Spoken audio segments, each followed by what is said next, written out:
இவங்களோட வயசு 80. இவங்களுக்கு வந்து பென்ஷன் எது இருந்தாலும் இவங்க போய் தான் பேங்க்கில் வாங்கணும்னு சொல்கிறாங்க. இவங்களை எப்படி நான் பேங்க்குக்கு வரைக்கும் தூக்கிட்டு போக தான் முடியும், நடக்க முடியாது, படுக்கடையாக தான் இருக்கிறாங்க.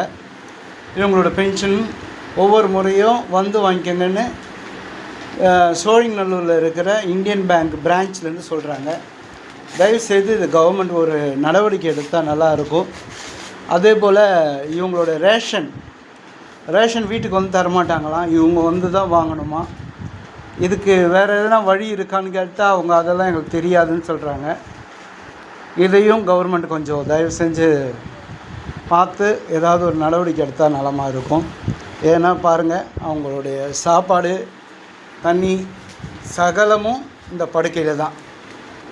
இந்த படுக்கையை விட்டு அவங்க எழுந்திரிக்க முடியாது. இப்போ அவங்க குளிக்க வைக்கிறதுக்கு ஒரு ஆள் வேணும், பார்த்துக்கிறதுக்கு ஒரு ஆள் வேணும், எல்லாத்துக்குமே ஒரு ஆள் இருந்தால் தான் முடியும். இந்த வீட்டு வாடகையும் 4500 ரூபா, இதையும் அவங்களால கொடுக்க முடியாது.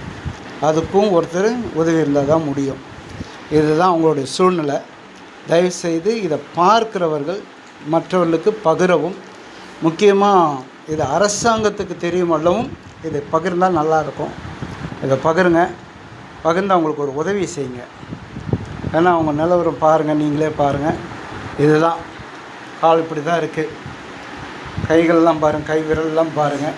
இந்த கை விரலில் அவங்களால கையெழுத்து கூட போட முடியாது, அந்த மாதிரி நிலமையில இருக்கிறாங்க. இதுதான் அவங்களோட நிலவரம்.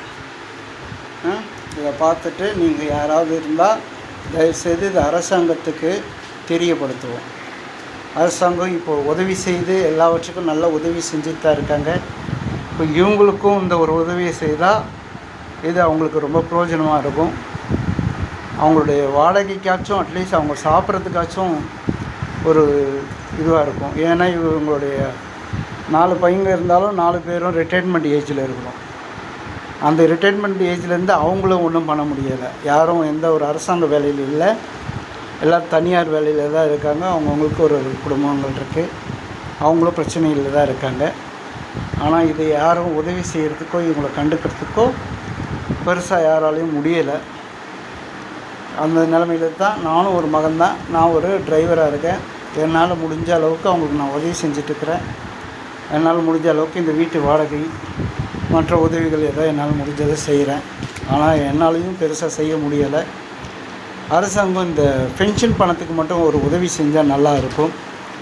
அது கிடைக்கிற பென்ஷன் பணத்தையும் அவங்க வந்து வாங்கணும், போய் தான் வாங்கணுன்ற அளவில் கொண்டு போகும்போது இதை எப்படி அவங்க கொண்டு வர்றது பெரிய சிரமம்.